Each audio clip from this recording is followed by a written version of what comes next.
श्री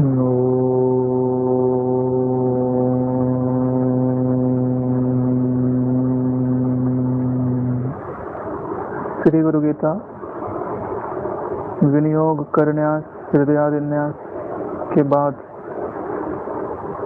अथ ध्यानम पर आज हम लोग चर्चा करने जा रहे हैं।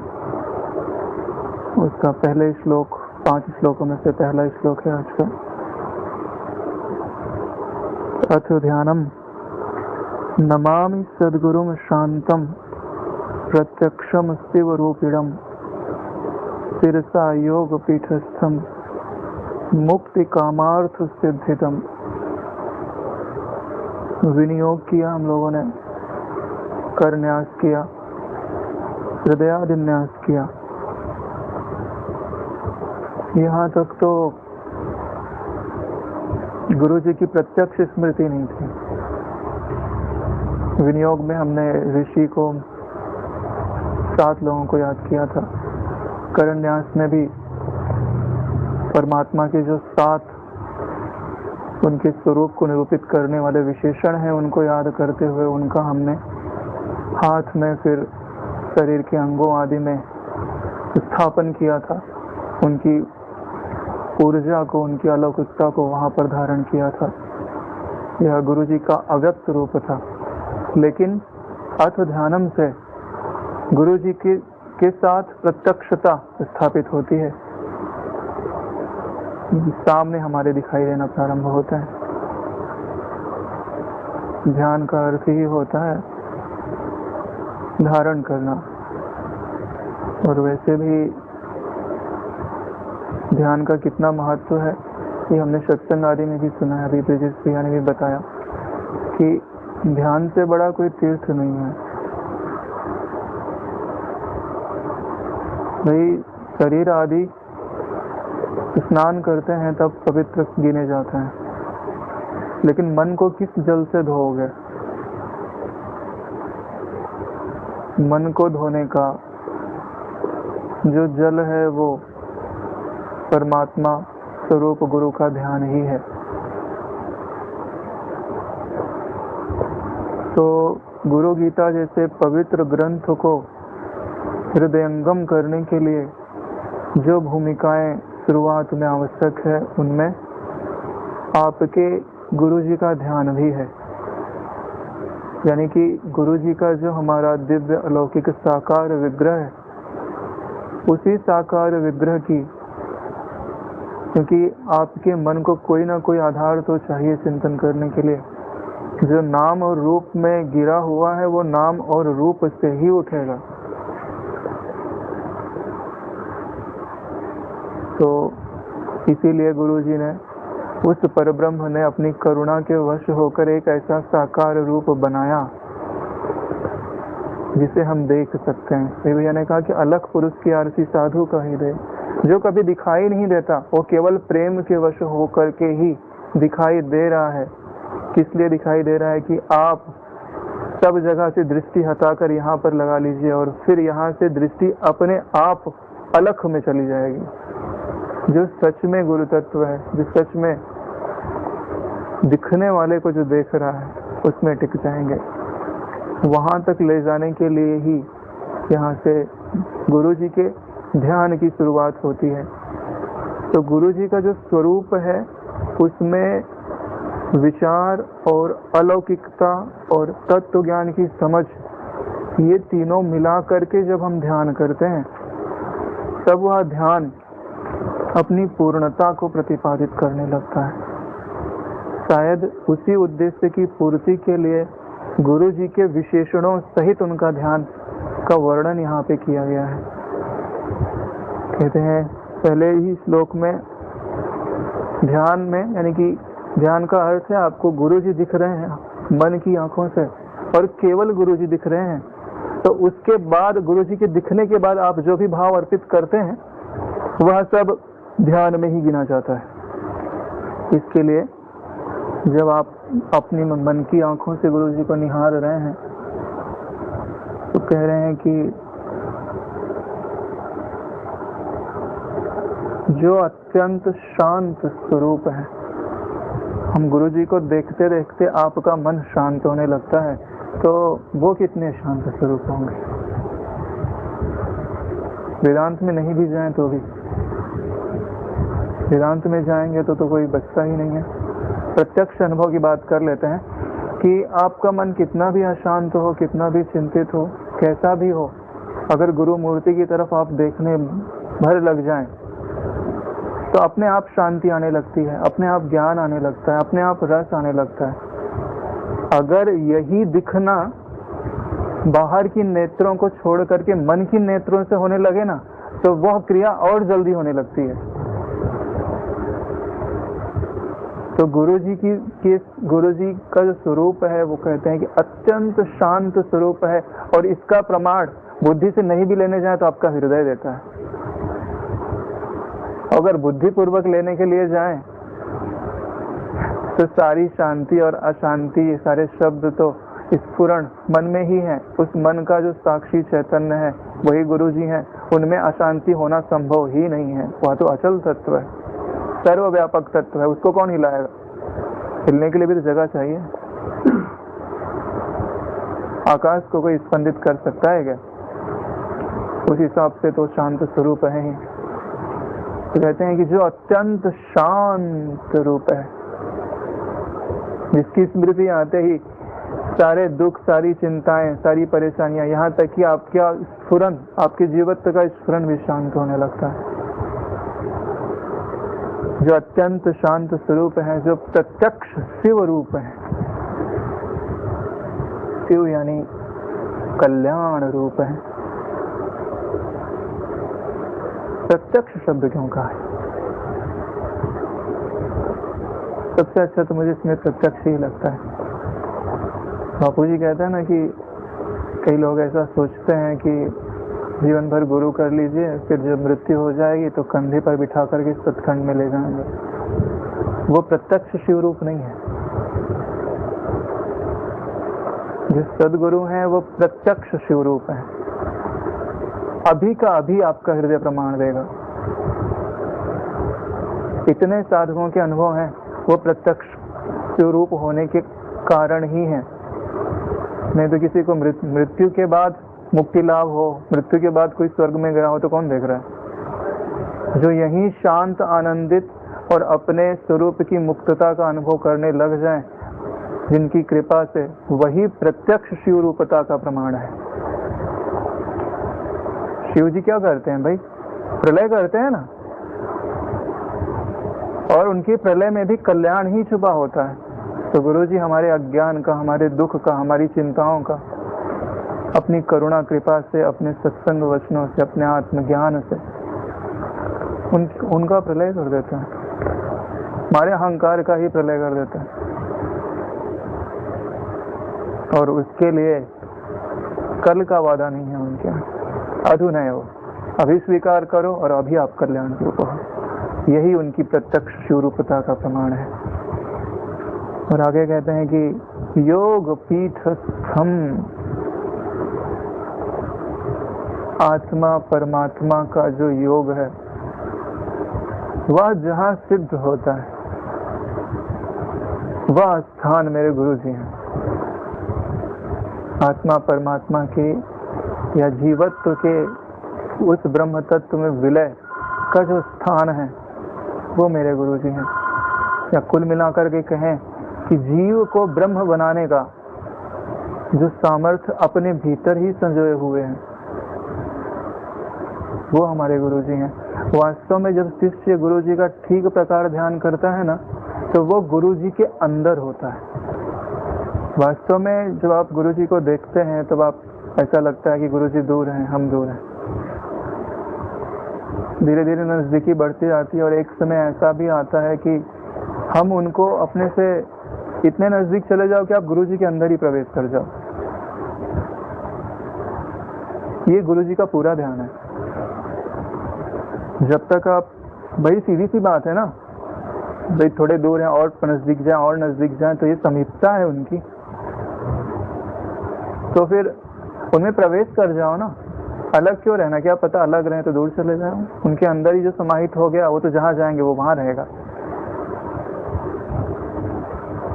ध्यान आप दूरी से भले प्रारंभ करिए, लेकिन समापन उनके अंदर प्रविष्ट होकर के करिए, जैसे बर्फ जल में प्रवेश कर जाती है,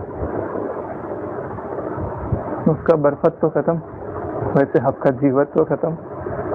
गुरु गीता में आगे पढ़ते ही हैं, गुरुर ध्याने नयो नित्यम देहि ब्रह्ममयो भवेत्। योग पीठस्थम शब्द शायद इसी के लिए आता है कि अगर आप ध्यान करते करते अपने आप को उनमें विलीन कर दें तो आपका जीवत्व उनके ब्रह्मत्व में बाधित हो जाता है। योग पीठस्थम शब्द का यही मुझे स्पष्ट अर्थ लगता है। और आगे कहते हैं कि जो 3 चीजें हैं, मुक्ति, कामना और अर्थ, तीनों की सिद्धि देने वाला है।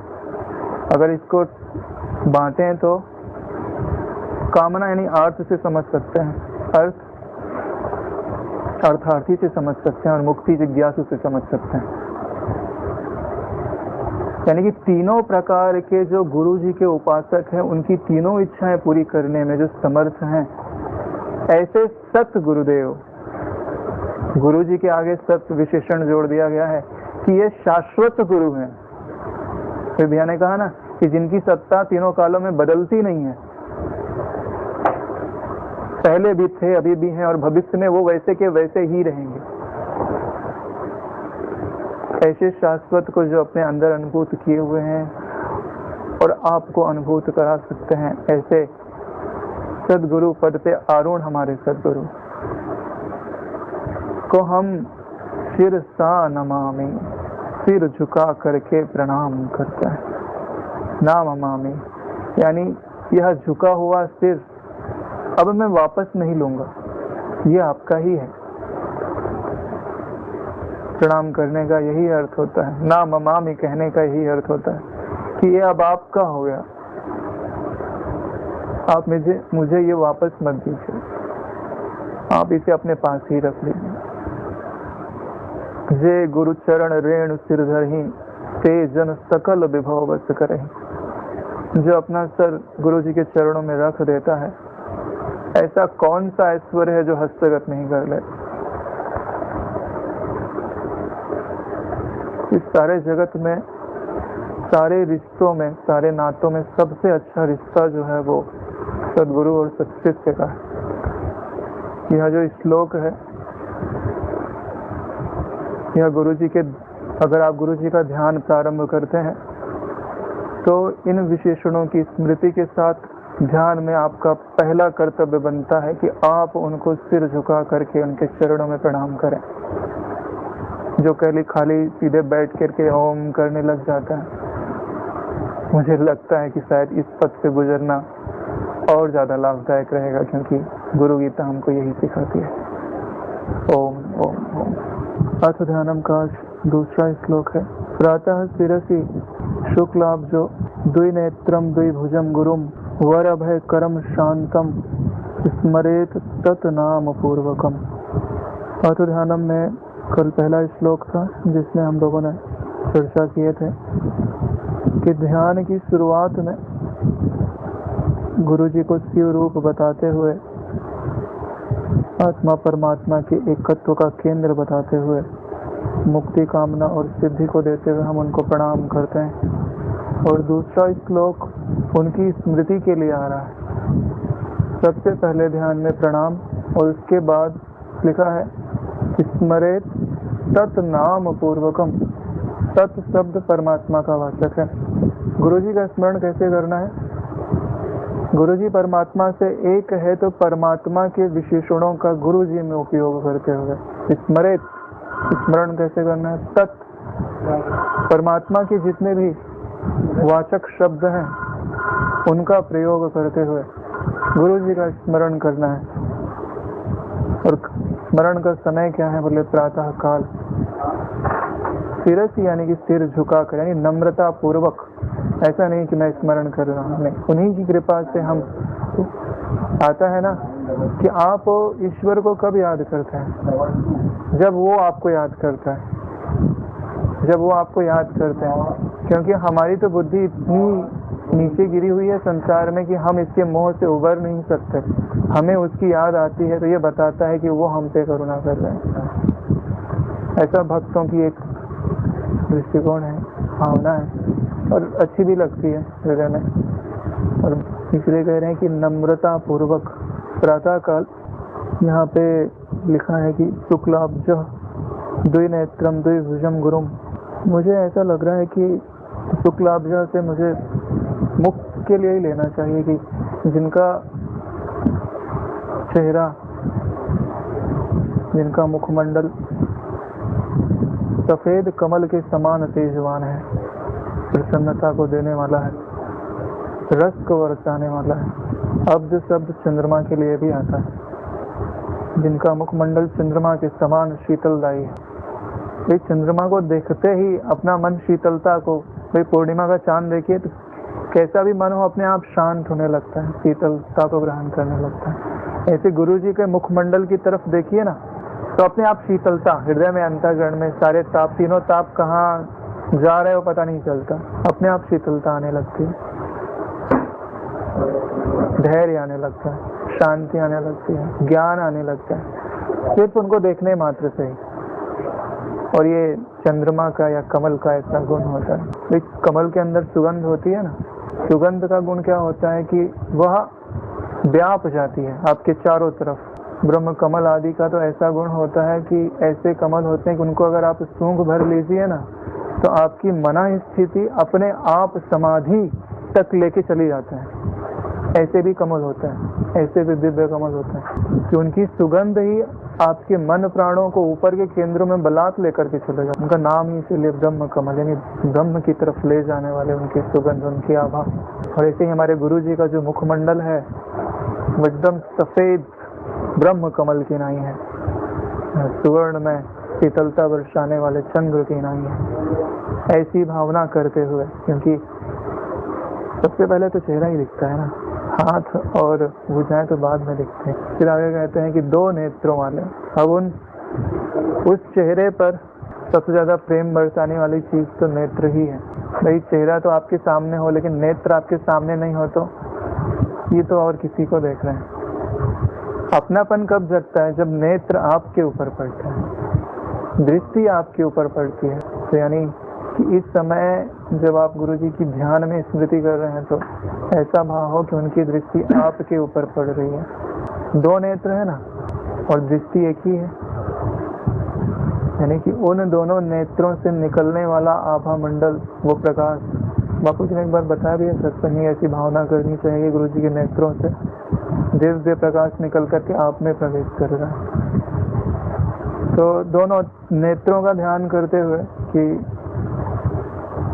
उनसे जो आभा निकल रही है वो आप में प्रवेश कर रही है, उसकी भावना कहाँ करना चाहिए कि वो जो आभा निकल रही है हमारे आज्ञा चक्र पे प्रवेश कर रही है।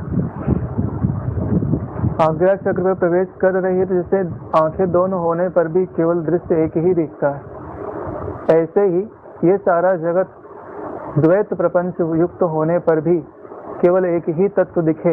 यानी गुरु जी की इस कृपा से, गुरु जी की इस दृष्टि से मेरा द्वैत निवृत्त हो जाए, सुख या दुख की भावना नष्ट हो जाए, मान अपमान की भावना नष्ट हो जाए, व्यतीत हो जाए, बाधित हो जाए। ऐसा भाव करें। ऐसे नेत्र प्रेम को भी निरूपित करता है। और सदगुरुओं में तो ऐसा, सदगुरु जी में ऐसा सामर्थ्य होता है कि जिसको एक बार वो देख भर लेना, वो उनका अपना हो जाता है, वो उनके बंधन से छूट नहीं सकता। देखिए यह संसार भी नेत्रों के माध्यम से ही आपके हृदय में जाता है, और वो सदगुरु भी इसी नेत्र के माध्यम से हृदय में जाते हैं, और जैसे ही हृदय में जाते हैं वह संसार बाहर चला जाता है। क्यों? जहाँ सूरज जाए वहाँ अंधेरा कैसे रहेगा? इसके लिए नेत्रों का द्विनेत्रम, शायद इसीलिए ध्यान में इनका वर्णन है, क्योंकि भाई दो नेत्र तो सभी के पास, इनका ध्यान करा रहे हैं तो उनमें कुछ अलौकिकता होगी। कहते हैं द्विभुजम, दोनों हाथों वाला। आज मैं विचार कर रहा था तो मुझे ऐसा लगा कि भाई दो हाथ, भाई किसी का आलिंगन करना हो ना तो एक हाथ से आलिंगन पूरा नहीं होता, पूरा हाथ यहाँ तक नहीं आएगा। किसी को पकड़ना हो तो दोनों हाथ चाहिए। लेकिन गुरु जी का ध्यान कर रहे हो तो समझ लो कि गुरु जी ने अपनी बाहें फैलाई हुई हैं, आशीष मैं तेरा ही इंतजार कर रहा हूँ, हाँ, और मुझ में ही समा जा। दो नेत्र, दोनों हाथ आवाहन कर रहे हैं कि हे शिष्य तू मेरी हो रहा, हे प्रिय तू मेरी ओर आ, क्योंकि तेरी मंजिल मैं ही हूँ, तेरा प्राप्तव्य मैं ही हूँ, तेरा ज्ञातव्य मैं ही हूँ, तेरा प्रियतम भी मैं ही हूँ। तू और किधर जा रहा है? किसी से आप प्रेम करें और कोई वो दोनों बाहें फैला के आपको पुकारे तो आप और कहाँ जा सकते हैं? मुझे तो दोनों हाथ इसी का वाचक लगा कि 4 सिर वाले ब्रह्मा जी नहीं है, 1 सिर वाले ब्रह्मा जी हैं, 3 नेत्र वाले शिव जी नहीं है, 2 नेत्र वाले शिव जी हैं, 4 भुजाओं वाले विष्णु जी नहीं है, 2 भुजाओं वाले विष्णु जी हैं। यानी कि ये है तो अलौकिक, लेकिन इनका जो रूप है वो लौकिक दिखाई दे रहा है। यानी कि ब्रह्मा, विष्णु और शिव तीनों का रूप इनमें है और मुझे दिखाई भी दे रहा है, लेकिन बाहर का रूप उन्होंने ऐसा बना के रखा है कि जैसे 2 नेत्र वाले हैं तो 3 नेत्र लेकिन दिख 2 नेत्र हैं तो 4 भुजाएं लेकिन दिखाई 2 भुजाएं दे रही हैं तो 4 मुख वाले, 4 वदन वाले, लेकिन दिखाई एक ही दिखाई दे रहा है। तो कह रहे हैं कि ऐसा जो मेरे सदगुरु का स्वरूप है, यानी कि जो ब्रह्मा होकर सृष्टि करते हैं, विष्णु होकर पालन करते हैं, शिव होकर संहार करते हैं, वो तो सृष्टि का करते हैं, बंधन का करते हैं, बंधन उपजाते हैं। हमारे गुरुजी तो ब्रह्म विद्या की उत्पत्ति करते हैं, ब्रह्म विद्या को उत्पन्न करने वाले, उसको बढ़ाने वाले, यानी षड संपत्ति, मोक्ष आदि की इच्छा, विवेक, वैराग्य आदि दे करके उसको पोषित करने वाले, ब्रह्माकार वृत्ति को खूब बढ़ाने वाले, और फिर उसी के माध्यम से अज्ञान का निवर्तक करने वाले, यानी कि तीनों उत्पन्न, पालन और संहार करके अपने स्वरूप में जगह देने वाला। ऐसे जो गुरु जी हैं, हम उन्हीं का ध्यान कर रहे हैं, उन्हीं को स्मरण में ला रहे हैं, क्योंकि वही वर अभय करम, वर यानी वरदान देने वाले हैं, जो आपको चाहिए वो देने वाले हैं। पर के श्लोक में भी हमने पढ़ा, जो भी चाहिए, गुरु जी का ध्यान कल्प वृक्ष है, सगुरु भक्ति होगी, उनका स्मरण करके आप जैसी भी भावना करोगे वो फलदायी है। कल्प वृक्ष किसको बोलते हैं? जिसके नीचे बैठ के आप जो भावना करेंगे प्राप्त हो जाता है। गुरु जी का ध्यान करते हुए आप जो भावना करेंगे वो प्राप्त हो जाएगा, प्राप्त होता ही है। कितने लोगों को धन मिलता है, कितने लोगों को पुत्र मिलते हैं, कितने लोगों का रोग छूटता है, लेकिन गुरु जी तो ऐसे कल्प वृक्ष हैं कि सिर्फ छाया रूपी आपकी मनोकामना नहीं पूरी करते। आए थे कुछ और लेने के लिए, लेकिन आत्मज्ञान का फल गुरु जी अपने आप से देते हैं। बेटा ये भी लेके जाओ, काकतालीन है, वर देने वाले हैं और अभय करने वाले हैं। सारे दानों में सबसे बड़ा दान अभय दान है, सारे भयों की निवृत्ति कराने वाले। सबसे बड़े में बड़ा भय तो मृत्यु का भय ही है। शरणागत वत्सल है, जो उनकी शरण में जाता है वो उसको अभय कर ही देते हैं। तो यहाँ उनके आपकी मनोकामनाओं को पूरा करने वाले और आपको परम दुख यानी मृत्यु आदि से के भय से अभय देने वाले गुरु जी का मैं स्मरण कर रहा हूँ, जो अत्यंत शांत स्वरूप है। इतनी सारी विशेषताएं होने पर भी समुद्र की तरह अपने आप में ही समाहित है। कहते हैं कि स्मरेत तत्नाम पूर्वकम, ऐसे जो गुरु जी हैं उनका ध्यान करते हुए मुझे लग रहा है कि शाश्वत वही है, आनंद रूप वही है, ज्ञान रूप वही है, परम सुख रूप वही है, द्वंद्वों से अतीत वही है, भावनाओं से अतीत वही है, एक वही है। यानी कि परमात्मा के जितने वाचक हैं वो सब के सब सारे नाम मुझे अब गुरु जी की स्तुति में ही नजर आ रहे हैं, और उन्हीं की स्तुति करते हुए नम्रता पूर्वक सिर झुकाए हुए हम उन्हीं का स्मरण करते हुए उन्हीं के भाव से अपने हृदय को भावित करते हुए उन्हीं का ध्यान में तदाकार होते जा रहे हैं। क्योंकि हम जिसका ध्यान करते हैं उसके गुण हमारे गुण होने लगते हैं, हम उनमें मिटने लगते हैं, उनका स्वभाव हमारा स्वभाव होने लगता है। गुरु जी का ध्यान करने का मतलब ही है दूसरे पात्र में जो खाली पात्र है, भरे हुए पात्र से उसमें जल का आ जाना, पदार्थ का आ जाना। गुरु का ध्यान करने का मतलब ही है कि उनके हृदय से अपना हृदय जोड़ लेना, ज्ञान से संबद्ध हो जाना। कहा भी जाता है कि आप जिसकी स्मृति करते हैं वो अगर पुण्यवान है तो उसका पुण्य आपको प्राप्त होने लगता है, अगर वो निकृष्ट कोटि के हैं तो वो भी आपको मिलता है। इसके लिए गुरु जी का ध्यान कितना ऊंचा है निकृष्ट के लिए तो मान लीजिए कि आप ध्यान नहीं करते तो अच्छा बुरा कुछ भी आता है, लेकिन गुरु जी के आने से वो अवसर भी तो चला गया। और ध्यान की कितनी बड़ी महत्ता है। और ये तो गुरु गीता का प्रारंभ है, लेकिन जब आप सत्संग सुनते हैं तो भी हमको इसी प्रक्रिया से होकर गुजरने के बाद सत्संग सुनेंगे ना तो बहुत फायदा करेगा। सत्संग में विनियोग हो, कर न्यास हो, हृदयान्यास हो, ध्यान हो और मानस उपचार पूजा हो, फिर सत्संग सुने। मानस इसको अगर आप 5 मिनट भी नहीं लगेगा, जिनका अभ्यास हो जाएगा। अगर इतना नहीं कर सकते तो कम से कम प्रार्थना करके फिर सत्संग सुने। भाई आप दुकान पे गए हैं तो आपको ये तो पता होना चाहिए कि मैं क्या खरीदने के लिए आया हूँ। सत्संग आप सुनने जा रहे हैं तो मैं सत्संग क्यों सुन रहा हूँ ये तो पता होना चाहिए कि सत्संग से मुझे क्या चाहिए। मांग नहीं रहेगी तो पूर्ति नहीं होगी। सारी सामान भरे पड़े आपके चारों तरफ बिखरे पड़े, लेकिन आपको मांग नहीं है कि मुझे क्या लेकर के जाना है, तो आप खाली हाथ वापस चले। इसके लिए मांग होने। तो ऐसा जो श्लोक है आज प्रणाम के बाद गुरु जी के स्मरण को याद दिलाता है।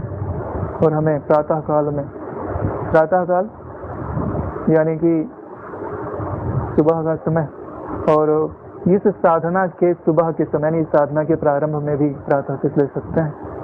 श्री गुरु गीता अथ ध्यानम का आज तीसरा और चौथा श्लोक है। आज के श्लोक है प्रसन्न वदनाक्षम च सर्वदेव स्वरूपिणम तत्पाद उदब्जाधारा निपतंति समूर्धनि तया संक्षालयेत देहे हि अंतर बाह्यगतम मलम तत्क्षणात् विरजो भूत्वा जायते स्फटिकोपमा। गुरु जी के ध्यान की हमने जब शुरुआत की तो सबसे पहला हमने उन्हें सिर नमा करके कल्याण रूप देखते हुए हमारे इष्ट की सिद्धि के रूप में देखते हुए प्रणाम किया है। फिर उनकी परमात्म रूप से स्मृति की है। अब आज के तीसरे और चौथे श्लोक में जिस बात का वर्णन है वो इसके आगे का है। कहते हैं कि प्रसन्न वदनाक्षम से, जिन गुरुदेव का आप ध्यान कर रहे हैं उनका जो मुखमंडल है वो कैसा है? प्रसन्नता से युक्त है। यानी कि गुरु जी के सौम्य रूप का आप ध्यान करिए, प्रेममय रूप का ध्यान करिए, क्योंकि आपके हृदय को प्रसन्नता प्रिय है ना। देखिए हमारे गुरु जी तो ब्रह्म रूप है, अनुकूल शतावर्ता, सबके अनुकूल है। जिसको जो चाहिए होता है वो उनमें उसकी भावना करे, वो उनको प्राप्त हो जाता है। कामी जनों ने आशिक माना, साधु जन कीने परिणामा। भैरव देख दुष्ट घबराए, पहलवान जीव मल्ल ही पाए। जिसकी जैसी भावना रहती है प्रभु मूरत तिन देखी तैसी। तो हमारी भावना का महत्व है कि हमें उनसे क्या प्राप्त होगा। प्रसन्नता तो हमको चाहिए और यही हम उनमें देख रहे हैं। जो हमने उनमें देखा उस पे अपना अधिकार हो गया। तो गुरु जी के जिस स्वरूप का हम ध्यान कर रहे हैं उनका मुखमंडल, कल भी हमने पढ़ा था कि सफेद कमल की नाई खिला हुआ है, प्रसन्नता युक्त है। और चेहरा तो प्रसन्न है ही, मधुर मुस्कान तो उनके चेहरे पर है ही, उनके नेत्र भी प्रसन्न हो गए। अत्यंत करुणा के वश होकर, प्रेम के वश होकर आप पर मधुर मुस्कान डालते हुए आपको ही देख रहे हैं। प्रसन्न वदनाक्षम। कहते नहीं है कि गुरु जी का संतोष आपको मुक्ति प्रदान करने वाला है, रिद्धियां सिद्धियां प्रदान करने वाला है। तो ये समझ लीजिए कि गुरु जी जब आपको प्रसन्न होकर के देख रहे हैं, समझ लीजिए कि आप ऐसा क्या है जब उनकी प्रसन्नता से जो प्राप्त ना हो। वैसे भी तो सच्चे से केवल गुरु जी की प्रसन्नता ही चाहता है। तो ये इस शब्द से भी आगे बढ़ने का मन नहीं हो रहा है। प्रसन्न वदनाक्षम से, जिनकी प्रसन्नता से भरी हुई नेत्र, करुणा से भरा हुआ जो उनकी आंखें हैं, उनका जो चेहरा है, उनकी स्मृति करते हुए और आगे कहते हैं सर्वदेव स्वरूपिणम। गुरु जी का जो अभी हम विग्रह का ध्यान कर रहे हैं ना, समझ लीजिए कि ये विराट पुरुष हैं। कौन से विराट पुरुष हैं? जिनकी भगवान ने 11वें अध्याय में वर्णन किया है। उसमें तो आता है कि जैसे हजारों सूर्यों का प्रकाश हो रहा हो, ऐसे आपकी आभा है। तो उस समय हम ऐसी भी भावना कर सकते हैं कि हमारे गुरु जी के रोम रोम से ऐसा प्रकाश निकल रहा है कि गुरु जी के सिवा और कुछ भी दिखाई नहीं दे रहा है, और जितने भी ब्रह्मा विष्णु शिव आदि हैं वो उनके देह के अंदर ही दिखाई दे रहे हैं। सारे लोकपाल, सारे मरुदगण, जितने भी प्राणी हैं वो सब अगर आप ध्यान कर रहे हैं ना यथेष्ट, तो आपको गुरु जी के अंदर दिखने चाहिए। तभी तो भाव अलौकिक बनेगा, तभी तो भावना की दिव्यता होगी, तभी तो वास्तव में विराट पुरुष का ध्यान इसी के लिए है क्योंकि आप अपने व्यष्टि की भावना छोड़ के समष्टि की भावना करना सीख जाएं। और ये शुरुआत आपकी गुरु जी से ही हो सकती है, और तो कहीं संभव ही नहीं है। इसके लिए सर्वदेव स्वरूपिणम, सारे देवों को उनमें प्रत्यक्ष देखिए कि हाँ, यहाँ पर ब्रह्मा जी विराजमान है, यहाँ पे विष्णु जी विराजमान, यहाँ पे शिव जी विराजमान है। हमारे गुरु जी ऐसे व्यापक हैं कि सारे ब्रह्मांड के देव उनके अंदर, उनके मन के एक छोटे से कोने में है। ऐसी बहुत सारी सृष्टियां हमारे गुरु जी के अंदर ही विराजमान दिखाई दे रहे हैं। ऐसी भावना करते हुए उनको देखते रहिए, उनका स्मरण करते रहिए, यही तो ध्यान है। फिर आगे बढ़ते हैं कि जब आपने गुरु जी को ऐसा देखा तो उसके आगे क्या करना है, कौन सी युक्ति है ध्यान करने की जो उसके आगे करना चाहिए। तो कहते हैं तत्पात तत्क्षाधारा। गुरु जी के मुखमंडल को देखने के बाद, उनकी आंखों को देखने के बाद, उनके हाथ को देखने के बाद, उनमें सारे देवों को देखने के बाद, उसके बाद आपको उनके चरणों को निहारना है। वास्तव में तो जब हम चरण को निहारते हैं ना, आता भी है ना कि गुरु पद नख मणिगण ज्योति सुमिरत दिव्य दृष्टि ही होती। गुरु पद रज मृद मंजुल अंजन नयन अमीय दृक दोष विभंजन। यानी कि दिव्य दृष्टि किसको बोलते हैं कि आज तक जो हमने देखा है उससे कोई विलक्षण दृष्टि मिल जाए, जो रहस्यमय को भी प्रकट कर दे। तो गुरु जी के जो नख हैं उनको देखते ही आपके हृदय में यही स्मृति आ जानी चाहिए कि इनको देखते ही अब मेरी लौकिक दृष्टि बाधित हो रही है, अलौकिक दृष्टि प्रारंभ हो रही है। और फिर रज कैसे प्राप्त करेंगे? रज प्राप्त करने का तरीका ही है कि आप जल अर्पित करिए। तो मन से ही गंगा जल, तीर्थों के जल से गुरु जी के चरणों को धोइए। आज थोड़ा तत्व ज्ञान दो ही रखते थे क्योंकि ध्यान में तो साकार की ही मुख्यता होनी चाहिए, उसमें तत्व ज्ञान का हम बाद में आरोप कर लेंगे। तो गुरु जी के भावना से उनके चरणों को धोइए, और जो चरणोदक प्राप्त हुआ है, जो गुरु जी के चरण रज से समन्वित है, उसको अपने शीश पर धारण करिए। अब जो चरणोदक आपने अपने शीश पे धारण किया है उसमें कैसी सामर्थ्य है कि अगर वह सारे दोषों को दूर करने वाला है। मैं संतन के पीछे जाऊं, जहां जहां संत सिधारे, चरणन रज निज अंग लगाऊं, शोधूं गात हमारे। यानी कि भगवान भी जिनके चरण रज को अपने अंगों में लगा करके पवित्रता प्राप्त कर लेते हैं, आज शायद वही सौभाग्य मुझे गुरु जी का ध्यान करने पर प्राप्त हो रहा है। तो यह जो चरणोदक मुझे प्राप्त हुआ है, इसी चरणोदक में मेरे सारे अंदर और बाहर के मलों को निवृत्त करने की सामर्थ्य है। ऐसी भावना रखिए। उसी के लिए अगला श्लोक आता है कि तया संक्षालयेत देहे। जो जल सिर पे पड़ेगा वो शरीर पर भी जाएगा, केवल सिर पर ही तो स्थिर नहीं रहेगा। तो उस चरणोदक से मैंने अपने पूरे शरीर को ही संक्षालय धो डाला है। उसका प्रभाव तो देखिए कि बाहर से पवित्र नहीं हुआ शरीर, भीतर से भी पवित्र हो गया है। कहते हैं कि अंतर्बाह्य गतम मलम, बाहर के और अंदर के, बाहर जो दिख रहा है वो स्थूल शरीर है, भीतर का जो है वो सूक्ष्म शरीर है। यानी कि हमारा स्थूल शरीर और सूक्ष्म शरीर दोनों उस चरणोदक के स्पर्श के कारण मल से रहित हो गए हैं, कि बाहर से भी शुद्ध हो गया है और भीतर से भी शुद्ध हो गया है। अब शुद्धि की थोड़ी सी बात कर लेते हैं। भाई शुद्धता का अर्थ क्या होता है? देखिए 5 प्रकार की ही अशुद्धियां हैं। ये स्मरण रखेंगे तो अच्छा रहेगा ना।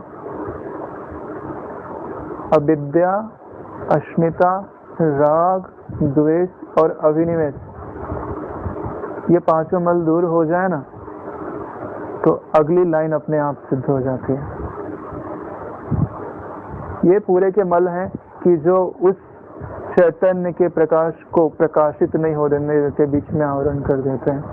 तो अब चरणोदक के सिर पे गिरने और पूरे शरीर के को धुलने में हमको ये भावना करनी है कि इसके साथ ही इस जगत को सत्य मानने का मल, इस शरीर को मैं मानने का मल, नाम रूप में राग करने का मल,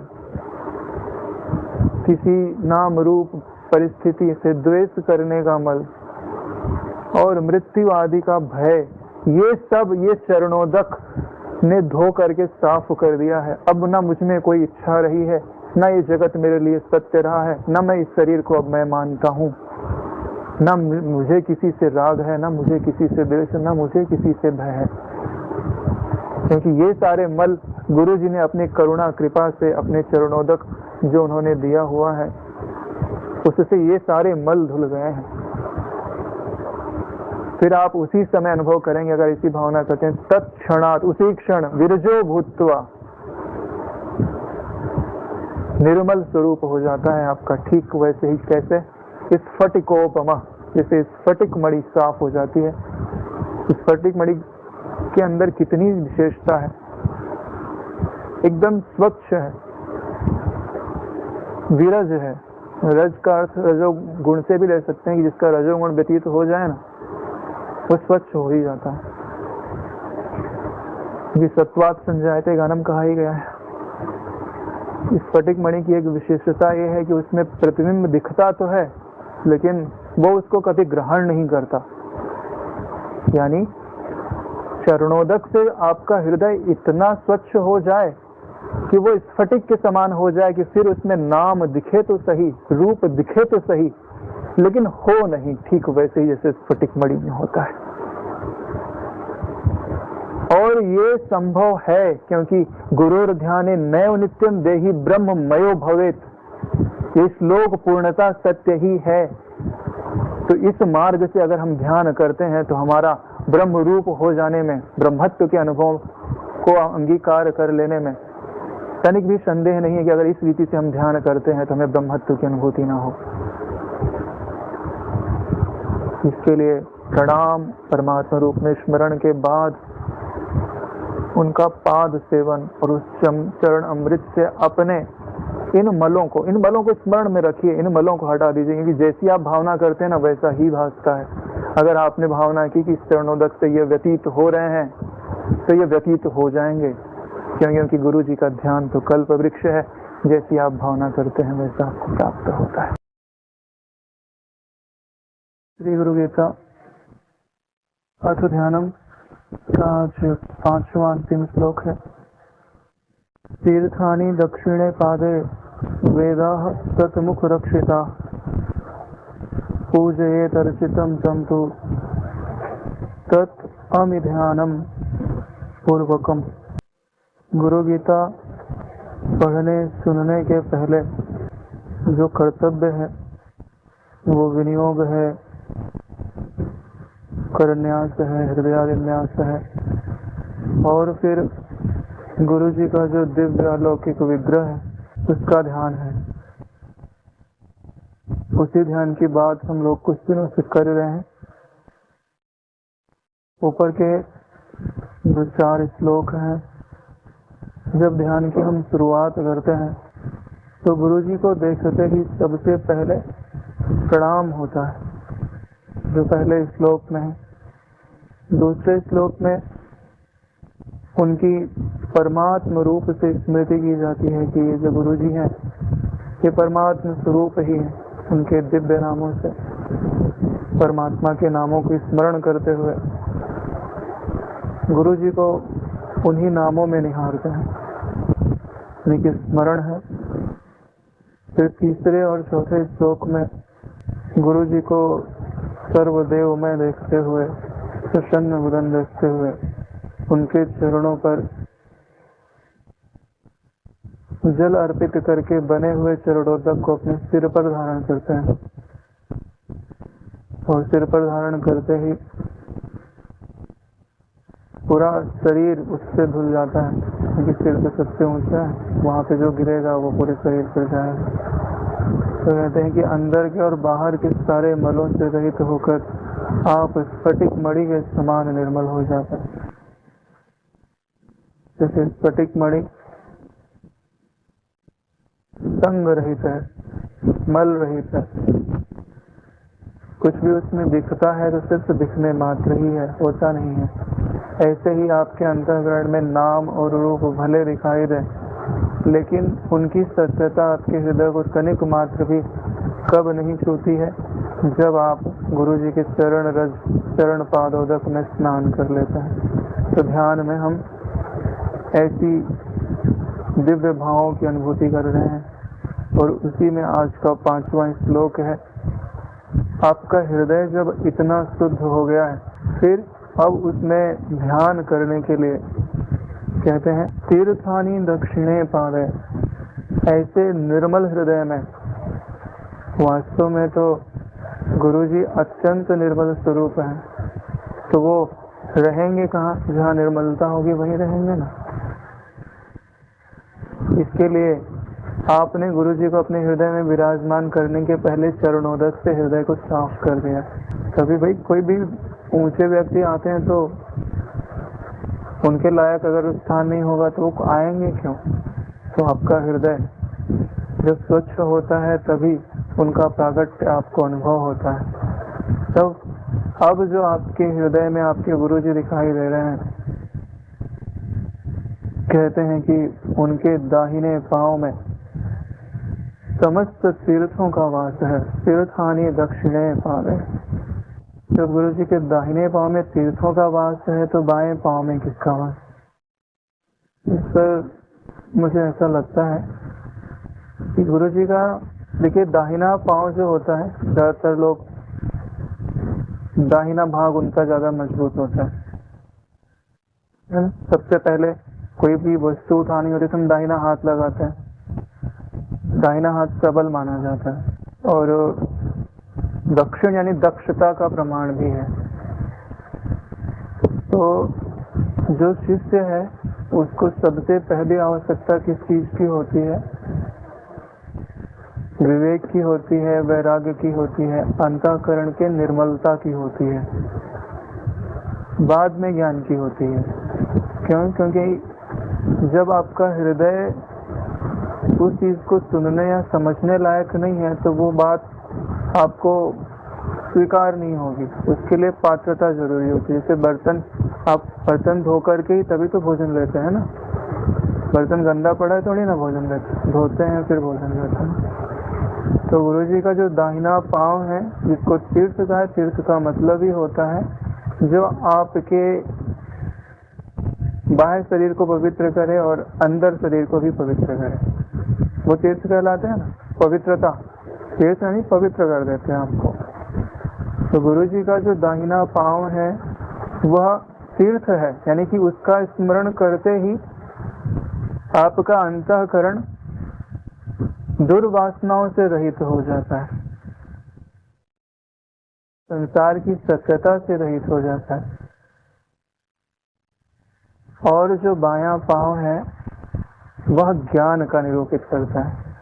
देखिए, कर्मों में दक्षता की आवश्यकता होती है ना।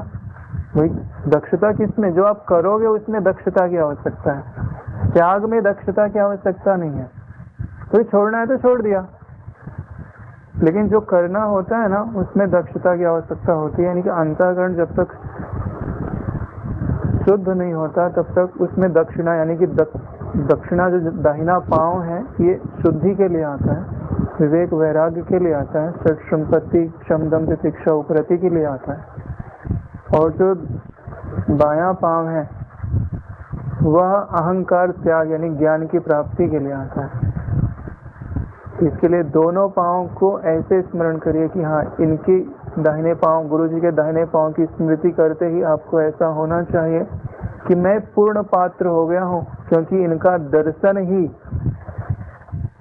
परम पवित्र करने वाला है। और बाएं पांव को देखते ही आपकी अस्मिता भाग जानी चाहिए कि यह देह मैं नहीं हूँ। इस दर्शन से मेरे वो संस्कार विदा हो गए जो आज तक इस देह को मैं रूप में मुझे अध्यास कराते थे। यानी कि अब गुरु जी के स्वरूप का दाहिने पांव का पहले स्मरण है, फिर बाएं पांव का स्मरण है, उसे इस रूप से समझ सकते हैं। फिर कहते हैं कि गुरु जी के मुख में वेद सुरक्षित है, वेदा तत् मुख रक्षिता। वैसे तो कहा ही जाता है कि वेद किससे बना हुआ है, वद यानी कहना, और कहा तो मुख से ही जाता है, क्योंकि श्रुतियां है ना, तो किसी ने कहा होगा और किसी ने सुना होगा। तो जिसने सबसे पहले कहा वो तो हमारे गुरु जी हैं। गुरु ब्रह्मा, कहते हैं ना ब्रह्मा जी से उत्पत्ति हुई है वेदों की, तो वो उन्हीं के मुख में रक्षित है, सुरक्षित है। अगर ब्रह्म ज्ञानी नहीं होते इस धरा पर तो वेदों का तो कहीं का कहीं अर्थ चला गया होता। आज जो उनका यथार्थ अर्थ सुरक्षित है तो ब्रह्म ज्ञानियों के कारण ही है। इसलिए कहते हैं कि अब गुरु जी का ध्यान करते हुए जब हम उनके मुखमंडल की ओर आते हैं तो उनके मुख को देख करके ही गुरु जी के सारे सत्संग वचन याद आते हैं, और यह अनुभव होने लगता है कि समस्त वेदों का सार गुरु जी के मुख में भली भांति सुरक्षित है, और हमको वहां से वो प्राप्त हो रहा। और वेद तो अथाह सागर के समान है, जिसे ब्रिजेश पे नहीं सुनाते हैं कि सारे वेद जो हैं वो खारा समुद्र है, और गुरु जी ऐसे हैं कि बादल के समान है, जो उससे जो हमारे लिए उपयोगी है वो आश्वीभूत करके अपने भीतर समा लेते हैं और फिर हम पे बरसते हैं। तो गुरु जी के मुख की स्मृति हमको इस बात को याद दिलानी चाहिए, और ऐसी स्मृति करते हुए कहते हैं कि पूजयेत अर्चितम तम तो तदनिधानम पूर्वकम। गुरु जी के जो चरण है, गुरु जी का पूजन और अर्चन कीजिए। कहते हैं कि तत् अमि, तत् यानी उनका, अमि यानी अमृत में, ध्यान पूर्वकम यानी ध्यान पूर्वक उनका पूजन अर्चन कीजिए। यानी कि ध्यान में ही उनका पूजन और अर्चन कीजिए। दूसरे अर्थों में कहें कि पूजन और अर्चन करते हुए उनका ध्यान कीजिए, क्योंकि अर्थ ध्यानम है ना। पूजा का अर्थ ही होता है यानी कि पवित्र होना, ज यानी कि नया उत्पन्न हो जाना, नया जन्म हो जाना। गुरु जी के दोनों पांव सिद्ध ही कर देते हैं। अगर समझ रहे हैं ना कि दाहिना पांव पवित्रता का है और बायां पांव नए जन्म का है। पूजा तो सदगुरु को ही समर्पित होने से ही होती है। इसलिए कह रहे हैं कि गुरु जी का ये जो ध्यान है वो अमी यानी कि अमृत में है। अमृत क्या करता है? कोई मृत प्राय पड़ा हो उसके मुख में अमृत डाल दीजिए तो जीवन दे देता है। तो गुरु जी का ये जो ध्यान है, हमारे अंदर जो हमारा ब्रह्मत्व आज तक सुषुप्त प्राय पड़ा था, हमारे अंदर जो आनंदत्व आज तक सुषुप्त प्राय पड़ा था, हमारे अंदर हमारी ज्ञान सत्ता जो आज तक सुषुप्त प्राय पड़ी थी, हमारी शाश्वतता जो सुषुप्त प्राय पड़ी थी, हम अपने को जन्मने और मरने वाला जानते थे। गुरु जी का यह ध्यान वो अमृत है जो हमारे ब्रह्मत्व को, हमारे आनंदत्व को, हमारी सुख रूपता को उत्पन्न किए जा रहा है, वही रूप बनाया जा रहा है जो हमारे गुरु जी हैं। और ये ध्यान के जो 5 श्लोक हैं, ये अपने आप में ही एक दिव्य ऊर्जा समाया हुआ है। अगर इनको ठीक से समझते हुए आप सिर्फ दोहराएंगे भी ना, तो भी अगर अर्थ समझते हैं तो गुरु जी का ध्यान अपने आप होने लगता है। और गुरु जी का ध्यान जिसको होने लगे तो ज्ञान, शांति, धीरज, आनंद, ये सब तो कमल का फूल जहाँ जाएगा वहाँ सुगंध तो जाएगी ही। उसके लिए कुछ प्रयास नहीं करना पड़ता। इसके लिए इनको ठीक तरह से समझते हुए इनके अलौकिक भावों के साथ गुरु जी का पूजन अर्चन इन श्लोकों के साथ करना चाहिए। ओम ओम।